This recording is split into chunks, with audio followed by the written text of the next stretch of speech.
Hello, my loves. Namaste and welcome.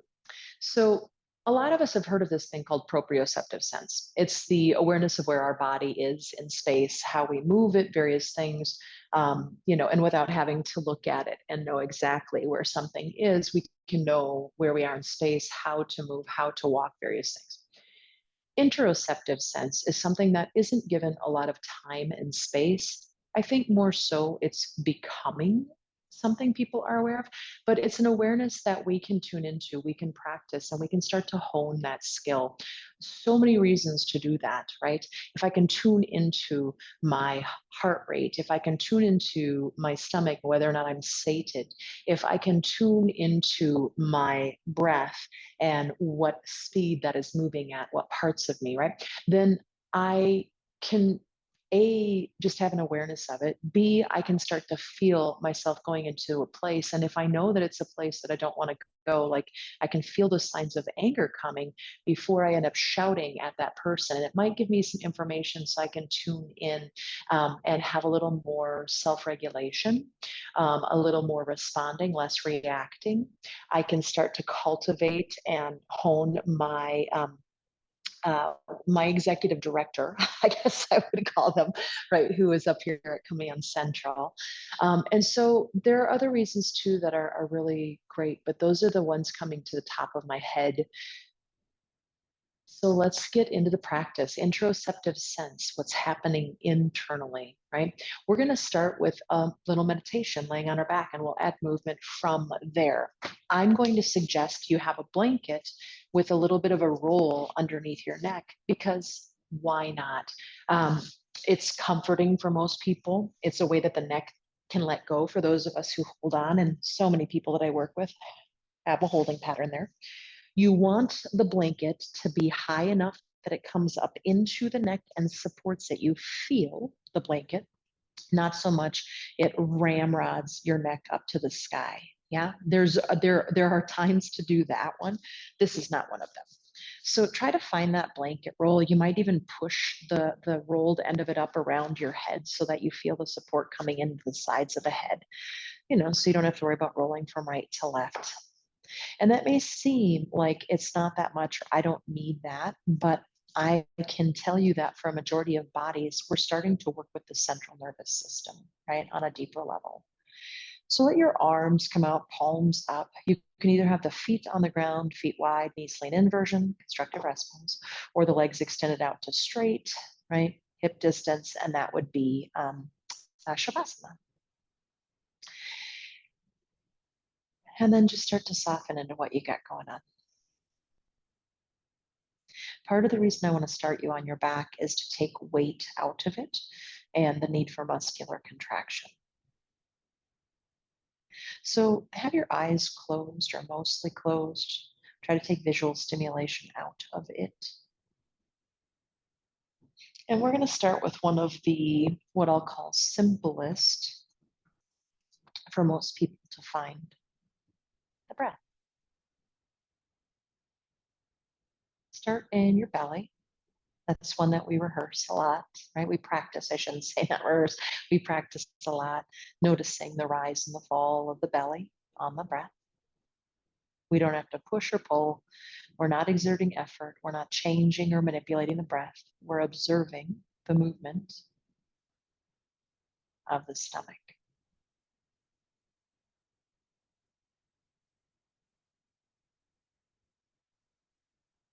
You might imagine that diaphragm midway through your torso, right? It separates the abdominal cavity from the thoracic cavity right about towards the bottom of the sternum. And how every time that pulls down and the belly rises up, air is coming into the lungs, and every time you soften that muscle, that diaphragm, right, it moves up into the lungs, expelling the air, and of course the reflection of that in the belly is the belly moves down towards the spine. Can you sense that? I'm not sure if I can sense my diaphragm, but I can sense my belly. I've gotten to a point where I can sense the movement of my lungs, partly because of the movement of the ribs.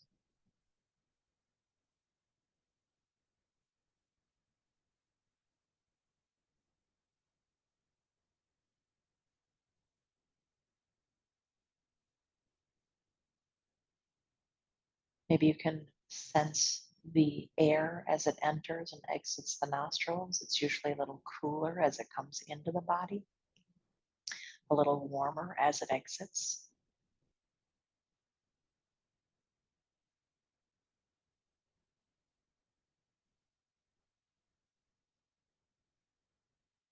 And bring your awareness to your heart,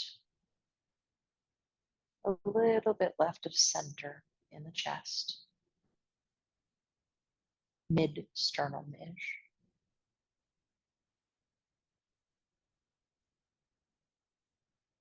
And just tune in. Can you feel the movement of the heart as the heart pumps? And the answer might be no, and don't judge that. Don't judge yourself. Keep bringing the awareness to the heart, knowing that there is a pumping action going in there. See if you can come into sensory awareness of that.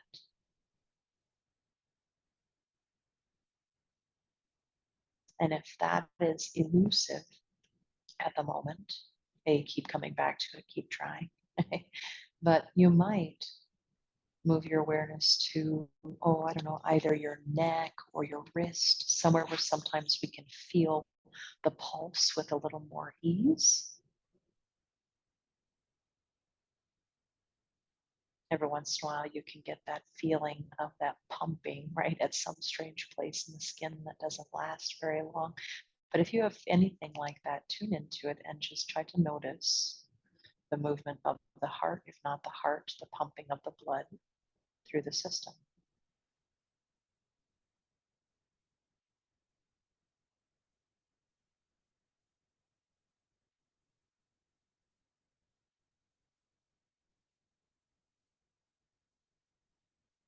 Bring your awareness into your stomach.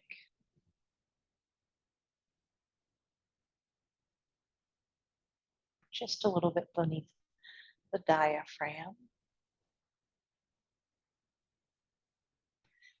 And you do have sensors inside these organs, or at least most of them.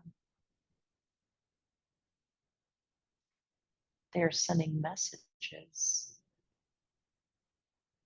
receiving messages.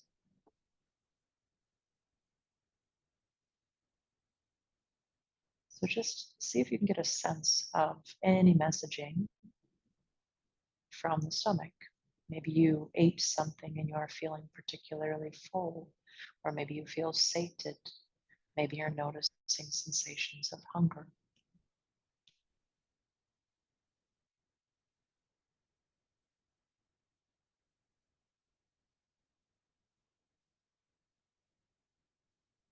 And as you take in or think of taking in the whole digestive area,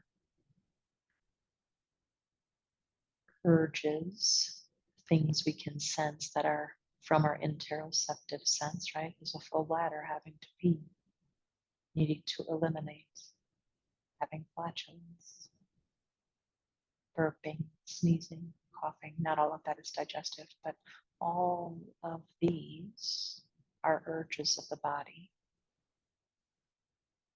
that can start to help us practice and hone interoceptive sensory awareness.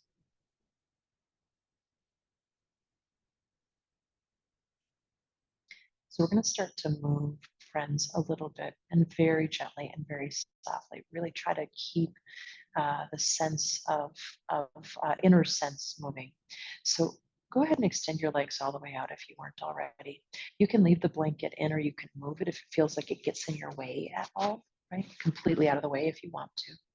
And then let your right foot slide up a little bit towards your right buttocks bone. The right knee hangs out and kind of stays wide out to the right, just hovering above the floor. It might be high or low, the hover, but it hovers, right? And push that heel down. Move on to carpet if you need to, if you're getting stuck on your sticky mat. Pull that right heel back. And now as you do this move, minimal muscular effort, don't pull the heel up any higher than the left knee for sure. Keep it low today, right? Can you get a sense of anything that might be happening in that right hip joint? And maybe there's a really dominant thing like, pain, or you're feeling tightness or whatever that is, and take that in. Yep, you betcha. And then is there anything else underneath that dominant thing that might be the first thing you notice? Right? Pause with the right leg the next time it's down. Notice if there's a difference between the inner right leg, hip, knee, ankle, left hip, knee, ankle. And then slide your left heel up a little bit. Again, I'm going to ask that you go no higher than the right knee. Really let it be so subtle and such a smaller movement, with the intention not of, oh, I'm moving the body in this way, but trying to sense inside our body as we move. So not just the outer, the proprioceptive sense. Yes, take that in too. But then go deeper. Try to find out what's happening inside the body, deep inside the hip joint, deep inside the knee joint, the ankle, wherever you feel it, right? Not just the heel skin on the left foot. Right? And then slide that out and pause and just notice what you notice. Inside the hip joint, inside the knee joint, the ankle. Now you're going to slide the right knee out like we just did, and then let the right knee move up to the sky, and you'll end up with your foot on the ground, the knee bent. And then do the same thing with the left. Slide that foot back and let the knee lift. So you have your feet on the ground with the knees bent. Now move into your sacrum, right? And do some pelvic tilts. Simply rock down, pull the belly down, rock down, flatten your low back. Don't lift the hips for this. You're just rocking gently, small, subtle, right? And then rock more towards the tailbone and let your low back lift. I'm going to move my blanket out for this. Sometimes I leave it in. It really can get you in touch with that feeling on your neck of how the sacrum and the cranium are so very connected. But I really like to be on the flatness of the earth without anything under my neck. And as I do the pelvic tilts, I'm actually going to ask you to bring your awareness up into the neck and the skull. And notice if there isn't movement there. You're not initiating it from that. You are so soft in the rest of the body that when you move and rock on your sacrum, you might notice how when you arch your low back, you lose some of your neck curve, right? And how when you pull the low back down to the floor and flatten it, you gain a little bit of neck curve. So do that again, just noticing what you notice. Anything happening inside your throat as you do this work? Come back to center. Bring your arms in a little closer to the body. As you inhale, the right arm is going to lift up and overhead. When you get into it, I'm going to ask, keep your eyes closed as much as possible. Today, you're mostly closed. And then exhale that right arm back down by the side. And we're just going to do the right arm. We're not going to alternate today. And inhale, let that right arm really gently lift, really soft joints and limbs, reaching overhead any amount. And again, my question is not for you to pay attention to whether the arm is straight, how far overhead, if you're touching the earth. My question is, can you get any sense of what is happening inside the right shoulder joint? Two of the biggest movers of the shoulder are your humerus bone, that's your upper arm bone, and your scapula, which is also called your shoulder blade. So can you get a sense of your humerus bone, which is, of course, the deepest thing in that arm, really, one could say, and your shoulder blade inside your body? Now leave that right arm down.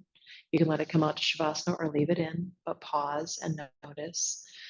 Oh, the shoulder for sure, but the elbow, anything else that you notice? Pardon me. And then bring that left leg in by the side and inhale, start to work with the left arm. Go slow, minimal muscular effort if possible. Don't worry about range of motion or anything like that. Rather, bring your awareness into that left shoulder joint. Do you have any sense of the ball in the socket, the fascia, the tendons and ligaments, right? And of course, some of that's elusive. Can I actually feel all those things? I'm not sure, but they exist in there. And I got to tell you, the more I do this work and have done this work in practice over the years, I'm really tuned into that shoulder very often, right? Or I have the ability to, I'm not always aware of it.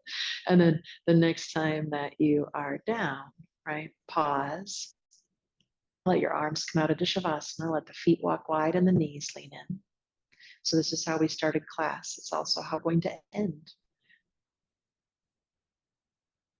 Has anything shifted or changed? And we worked a lot with the physical body, but then does that start to shift or change, right?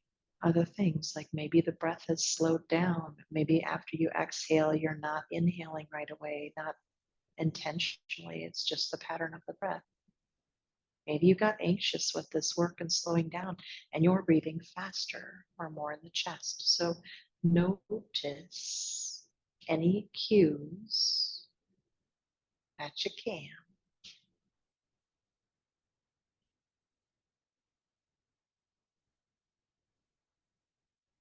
And from this place, friends, this is where we're going to say namaste today. If you can stay here for a little bit longer, I encourage that. If you're on a time commitment, of course, you'll get up in just a few moments. May we just keep practicing this interoceptive sensory awareness for the health of our body. Namaste, friends.